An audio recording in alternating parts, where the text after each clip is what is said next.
ये कहानी है महान जादूगर मर्लिन और उनके 3 शिष्यों की। डार्क सिनेमा पेश करते हैं द सॉर्सरर्स अप्रेंटिस। दोस्तों, फिल्म शुरू होती है 740 एडी में, जहां पे हमें दिखाया जाता है महान जादूगर मर्लिन और उनके 3 शिष्यों को। उनमें से एक बाल्थाजार, दूसरी वेरोनिका और तीसरा हॉर्वत है।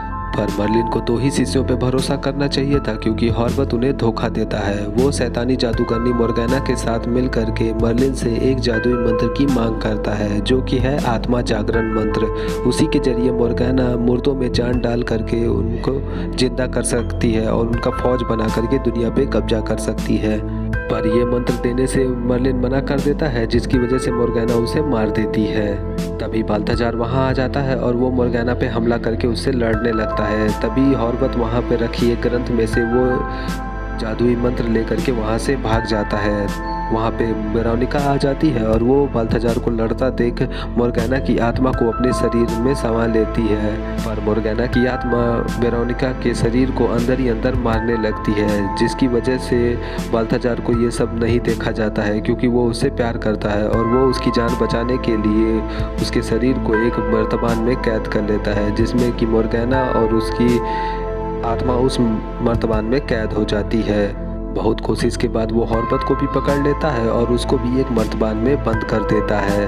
तभी मर्लिन बाल्थाजार को अपनी जादुई अंगूठी देता है और कहता है कि तुम्हें प्रधान मर्लिन शिष्य की तलाश करनी होगी, क्योंकि पूरी पृथ्वी पर वही है जो मोर्गेना को हरा सकता है। वही जादुई शक्तियों का मालिक है और मेरा होने वाला वंशज। इसके बाद मर्लिन वहीं पे मर जाता है और उसके बाद बाल्थाजार दुनिया के हर कोने में प्रधान मर्लिन शिष्य की तलाश करता है, पर उसे वो शिष्य नहीं मिलता है।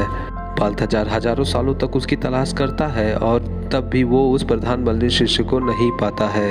आगे हमें न्यूयॉर्क का सीन दिखाया जाता है और इस वक्त साल है 2000। यहाँ पे एक लड़के को दिखाते हैं जिसका नाम डेविड होता है और वो अपने स्कूल के लिए निकलता है। आज उसके स्कूल की एक ट्रिप है जिसपे वो लोग जाते हैं। वो बस में जा रहा होता है, तभी उसे एक लड़की मिलती है बस के अंदर, जिसका नाम बेकी होता है। डेविड बेकी के लिए एक लेटर लिखता है जिसमें वो ये लिखता है कि तुम मेरी फ्रेंड बनोगी या गर्लफ्रेंड, क्योंकि डेविड बेकी को बहुत पसंद करता है। उसके बाद डेविड जैसे ही उस लेटर को बेकी को देता है, एक तेज हवा का झोंका आता है, जिसकी वजह से उसका लेटर उड़ जाता है और वो उस लेटर को पाने के लिए बस से उतर करके दौड़ते हुए आगे बढ़ता है और वो लेटर एक दुकान के अंदर चला जाता है।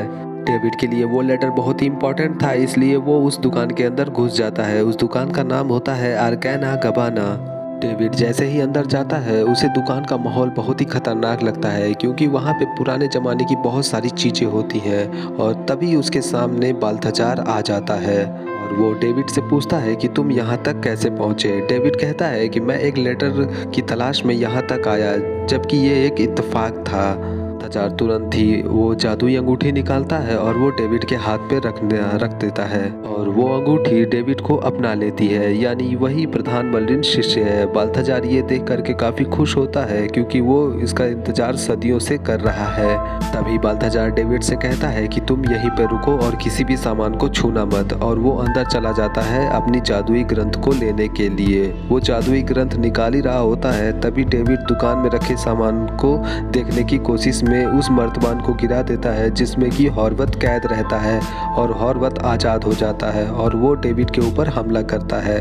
पर बाल्थाजार वहां आ जाता है और वो हॉर्वत से लड़ता है और तभी डेविड के ऊपर पानी गिर जाता है और बाल्थाजार और हॉर्वत की लड़ाई में वहां उस दुकान में आग लग जाती है और वो दोनों आपस में लड़ते हैं और डेविड वहां से बच करके बाहर निकलता है। और तभी वहां पे स्कूल के सारे बच्चे जो कि उसके दोस्त हैं, वो उसके ऊपर हंसते हैं। दूसरी तरफ बाल्थाजार और हॉर्वत दोनों लड़ते लड़ते उसी मर्तबान में अपने आप को 10 साल के लिए कैद कर लेते हैं। और जब डेविड उस दुकान से बाहर निकल रहा था, तो हड़बड़ी में वो उसी मर्तबान को लेकर के बाहर निकल जाता है जिसमें मोर्गेना की आत्मा कैद है, और वो जल्दीबाजी में उसके हाथ से छूट जाता है और दूर जाकर के गिरता है। और डेविड अपने स्कूल के दोस्तों को जल्दी से उस दुकान के अंदर लाता है और वो ये दिखाने की कोशिश करता है कि अंदर बहुत ही अजीब चीज़ें हो रही हैं, पर वहाँ पे कुछ भी नहीं होता। वो दुकान बिल्कुल पहले जैसी हो जाती है, जैसे कि कुछ हुआ ही ना हो, जिसकी वजह से लोग डेविड को पागल समझने लगते हैं। अब कहानी आती है 10 साल आगे और अब डेविड बड़ा हो चुका है और वो फिजिक्स में काफ़ी माहिर है। डेविड को इलेक्ट्रिसिटी और अल्ट्रावायलेट रेड किरण की अच्छी जानकारी होती है, जिससे कि वो इलेक्ट्रिक करंट के जरिए म्यूजिक बना सकता है, जिसके लिए उसने एक जगह चुनी होती है और वहाँ पर वो एक्सपेरिमेंट भी करता है और वहाँ पे वो प्रैक्टिस भी करता है। आगे डेविड की मुलाकात एक खूबसूरत लड़की से होती है जिसका नाम बेकी होता है। बेकी वही लड़की होती है जो बचपन में उसके साथ बस में मिली थी, जिसके लेटर की वजह से वो बाल्थाजार से मिला था। हालांकि बेकी उसे पहचानती है और वो उस दिन के बारे में उससे बात करती है, पर डेविड कहता है कि मैं वो सब कुछ भूल चुका हूँ और मैं उन दिनों को याद करना नहीं चाहता है। लेकिन डेविड बेकी से बहुत प्यार करता है और वो उसके साथ ज़्यादा वक्त बिताना चाहता है, इसीलिए वो शाम को बेकी से मिलता है। बेकी डेविड से बताती है कि वो कॉलेज जाने के अलावा एक रेडियो चैनल पर होस्टिंग का काम करती है और आज उसका होस्टिंग का टाइम हो चुका है और वो होस्टिंग के लिए उस रेडियो चैनल में चली जाती है और तभी वहाँ पर जोर की बिजली कड़कती है, जिसकी वजह से रेडियो चैनल की बिजली चली जाती है।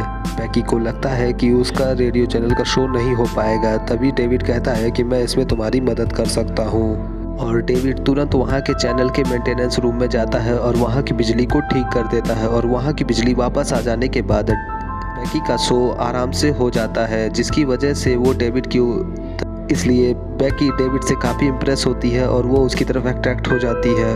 उसके बाद डेविड और बेकी काफ़ी समय एक साथ गुजारते हैं। दूसरी तरफ बाल्थाजार और हॉर्वत को उस मर्तबान में कैद हुए 10 साल हो चुके हैं और जिसकी वजह से पहले हॉर्वत उस मर्तबान में से बाहर निकलता है और वो उस मर्तबान को बाहर फेंक देता है और बाहर जाते ही बाल्थाजार भी उसमें से आज़ाद हो जाता है और मर्तबान से बाहर निकलते ही हॉर्वत डेविड की तलाश में निकल जाता है और वो डेविड को ढूंढ लेता है और उससे बाल्थाजार भी ढूंढता है, जिसकी वजह से वो भी उस तक पहुंचने ही वाला होता है। हॉर्वत डेविड से प्रधान मलिन शिष्य की अंगूठी और वो उस मर्तबान को पूछता है कि तुमने उस मर्तबान का क्या किया जिसमें मोर्गाना की आत्मा थी, पर डेविड को कुछ भी समझ में नहीं आता है। तभी हॉर्वत उसके ऊपर उन भेड़ियों को छोड़ देता है जादू के जरिए, जो कि फोटो के अंदर होते हैं, और भेड़िए उसकी तरफ हमला करते हैं। डेविड वहाँ से भागता है और वो अपनी जान बचाता है। तभी वहाँ पर बाल्थाजार आ जाता है और वो हॉर्वत से लड़ करके डेविड को बचा करके एक दूसरी जगह पर ले जाता है और बाल्थाजार डेविड से उस मर्तबान के बारे में पूछता है जिसमें मोर्गाना और वेरोनिका की आत्मा है। डेविड बाल्थाजार से कहता है कि मैंने वो मर्तबान दुकान के बाहर आते ही उसे फेंक दिया था और डेविड कहता है कि मुझे उस मर्तबान के बारे में कुछ भी नहीं पता कि वो किसके पास है। तभी बाल्थाजार डेविड को बताता है कि जिस मर्तबान को तुमने फेंका उसी में मोर्गाना और वेरोनिका की आत्मा कैद है और इसीलिए हॉर्वत तुम्हें ढूंढ रहा है ताकि वो जादुई अंगूठी और वो उस मर्तबान को पा सके और वो वेरोनिका को आज़ाद करके इस दुनिया पे कब्जा करना चाहता है, इसीलिए वो तुम्हें ढूंढ रहा है। इसके बाद बाल्थाजार वहाँ पे खड़े होकर के उस मर्तबान के लोकेशन का पता करता है और उसे उस जगह का पता चल जाता है। वो मर्तबान एक चाइनीज़ के पास होता है। वो उसे ढूंढने के लिए वहाँ से तुरंत निकल जाते हैं और रास्ते में बाल्थाजार डेविड को उसके प्रधान मलिन शिष्य बनने के बारे में सब कुछ बताता है और वो उस अंगूठी के बारे में भी बताता है। बाल्थाजार बताता है कि तुम ही वो जादूगर हो, इसीलिए तुम्हें फिजिक्स की अच्छी नॉलेज है, क्योंकि जादू भी एक फिजिक्स की ही तरह है। और उसके बाद वो लोग उस चाइनीज़ के घर में पहुंचते हैं। वो एक चाइनीज़ औरत निकलती है और उसी के पास वो मर्तबान रहता है और वो मर्तबान लेकर के वहाँ से निकल ही रहे होते हैं। तभी हॉर्वत वहाँ पहुँच जाता है और वो मर्तबान लेकर के भागने की कोशिश करता है। तभी बाल्थाजार और हॉर्वत की लड़ाई शुरू हो जाती है। तभी वो जादू से अपने जादुई एक शिष्य को बाहर निकालता है और वो शिष्य ड्रैगन का रूप लेकर के डेविड के ऊपर हमला कर देता है और वो ज़ोरों ज़ोरों से उसके ऊपर हमला करता है। डेविड उससे बच करके भागने की कोशिश करता है। तभी बाल्थाजार उसे समझाता है कि तुम उस अंगूठी के जरिए अपनी उंगली की शक्ति से भी उस ड्रैगन को मार सकते हो, और वो पूरी कोशिश करता है, अपना पूरा ध्यान लगाता है और वो उस ड्रैगन को मार देता है। उसके बाद डेविड को बाल्थाजार के ऊपर यकीन होने लगता है और उसके बाद वो लोग वहाँ से निकल करके सीधे उसी तहखाने में पहुँचते हैं जहाँ पे डेविड अपना एक्सपेरिमेंट करता है और वहाँ पे प्रैक्टिस करता है। और वहाँ पर बाल्थाजार डेविड को अपनी जादुई शक्तियों को इस्तेमाल करने का और उस अंगूठी को इस्तेमाल करने का सारा तरीका बताता है और वो उसे सिखाता भी है और वहाँ पे वो मोर्गाना को मारने का भी सारा तरीका उसे बताता है। तभी अचानक वहाँ पर बेकी आ जाती है और वहाँ पे ये देख करके बाल्थाजार नाराज़ हो जाता है, क्योंकि वो ये जानता है कि पूरी दुनिया में यही एक ऐसा इंसान है जो कि मोर्गाना को हरा सकता है। इसलिए बाल्थाजार डेविड की किसी भी कमजोरी को उसके साथ रहने देना नहीं चाहता है, इसलिए वो मना करता है। पर डेविड उसकी बात नहीं सुनता है और वो नाराज होकर के बेकी के साथ वहाँ से निकल जाता है। डेविड को ये लगता है कि बाल्थाजार उसके प्यार के बीच में दीवार है, पर वो उसके असली मतलब को नहीं समझ पाता है। आगे हम देखते हैं कि हॉर्वत एक जादूगर के पास पहुंचता है जो कि उसका शिष्य होता है। उसका नाम ड्रेड होता है और वो दोनों अपने जादुई शक्ति से डेविड को मारने की पूरी कोशिश करते हैं और वो डेविड को एक जगह पकड़ भी लेते हैं। तभी वहाँ पे बाल्थाजार पहुँच जाता है और वो हॉर्वत से लड़ करके डेविड को बचा के ले जाता है। तभी डेविड को समझ में आता है कि बाल्थाजार के साथ रहने में ही उसकी भलाई है और उसके बाद वो वहीं पे वापस जाते हैं जहाँ पे वो अपनी ट्रेनिंग कर रहे थे और वहाँ पे वो बाल्थाजार के साथ फिर से ट्रेनिंग पे लग जाता है। दूसरी तरफ हॉर्वत और ड्रेड को उस जगह के बारे में पता चल जाता है जहाँ पे डेविड और बाल्थाजार ट्रेनिंग कर रहे थे और वहाँ पे वो पहुँचता है और ड्रेड वहाँ पर डेविड का रूप ले लेता है और वो बाल्थाजार से कुछ ज़रूरी जानकारी पाने की कोशिश करता है। पर बाल्थाजार उसे पहचान जाता है कि वो डेविड नहीं है। तभी अचानक हॉर्वत वहाँ पर आता है और वो बाल्थाजार के ऊपर हमला करके उसे बंदी बना लेता है और वो उस मर्तबान को भी हासिल कर लेता है। और दूसरी तरफ हॉर्वत एक प्लान बनाता है जिसके ज़रिए वो डेविड की उस अंगूठी को पाना चाहता है और वो बेकी को किडनैप कर लेता है और बेकी की जान के बदले वो उस अंगूठी को मांगता है। डेविड बेकी से बहुत प्यार करता है जिसकी वजह से वो अंगूठी उसे दे देता है। दूसरी तरफ बाल्थाजार उसके कैद से रिहा होता है और वहाँ से वो सीधे डेविड के पास पहुँचता है। बाल्थाजार डेविड से पूछता है कि क्या वो अंगूठी तुम्हारे पास है। तभी डेविड कहता है कि मुझे बेकी की जान बचाने के लिए ऐसा करना पड़ा। ये सुन करके बाल्थाजार काफ़ी परेशान हो जाता है।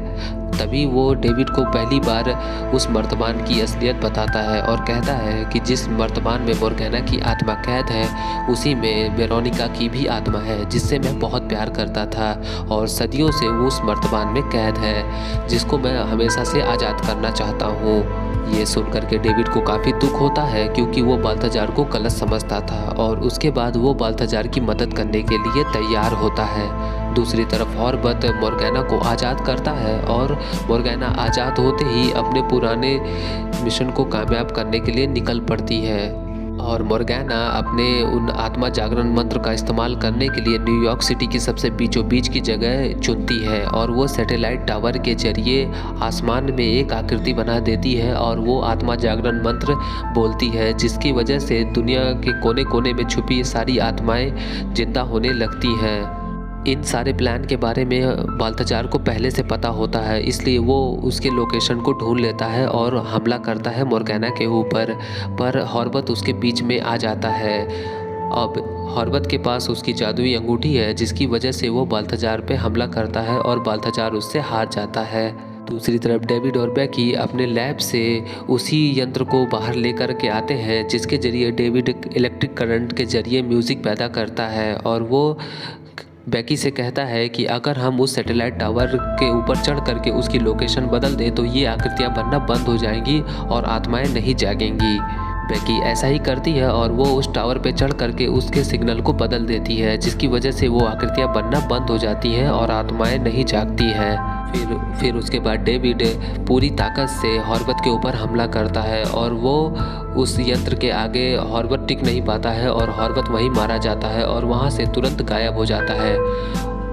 उसके बाद डेविड उसी शक्ति से मोर्गेना के ऊपर हमला करके मोर्गेना और वेरोनिका को अलग कर देता है और डेविड बाल्थाजार और वेरोनिका को बचाने की कोशिश करता है। उसी में वेरोनिका बचते बचते अचानक से एक किनारे आ जाती है और तभी मोर्गेना डेविड के ऊपर हमला करती है। तभी अचानक से वो अपनी शक्तियों से उसे बचा लेता है। तभी देखता है कि डेविड के हाथ में अंगूठी नहीं होती है और बाल्थाजार को मर्लिन की कही हुई वो बात याद आती है कि प्रधान मर्लिन शिष्य को अंगूठी की ज़रूरत नहीं होगी, वो बिना अंगूठी के ही जादू कर सकता है। ये देख करके मोर्गेना काफ़ी हैरान होती है और उसके बाद डेविड उसके ऊपर पूरी ताकत से हमला करके मोर्गेना को मार देता है। दूसरी तरफ बाल्थाजार काफ़ी घायल हो चुका है, जिसकी वजह से वो मरने लगता है और वो मरने से पहले वेरोनिका को देखना चाहता है। वेरोनिका उसके पास आती है और बाल्थाजार अपने पास से वो हार निकालता है जो कि वो सदियों से अपने साथ लेकर के घूम रहा था, और वो हार वो वेरोनिका को पहना देता है और उसके बाद वो वहीं पर तुरंत मर जाता है। ये सब कुछ देख करके डेविड काफ़ी परेशान होता है और उसे बहुत दुख होता है, और वो जादू के जरिए बाल्थाजार को जिंदा कर देता है। क्योंकि डेविड एक प्रधान मलिन शिष्य है, इसलिए वो ऐसा कर सकता है, और उसके बाद बाल्थाजार और वेरोनिका की जान बच जाती है। तभी वहाँ पर बेकी भी पहुँचती है और वो डेविड से काफ़ी खुश होती है, और फाइनली वो वहाँ पर डेविड को प्रपोज करती है, और ये कहानी यहीं पर ख़त्म हो जाती है। ये फिल्म सन 2010 में रिलीज हुई थी। इसकी IMDb रेटिंग है 6.1।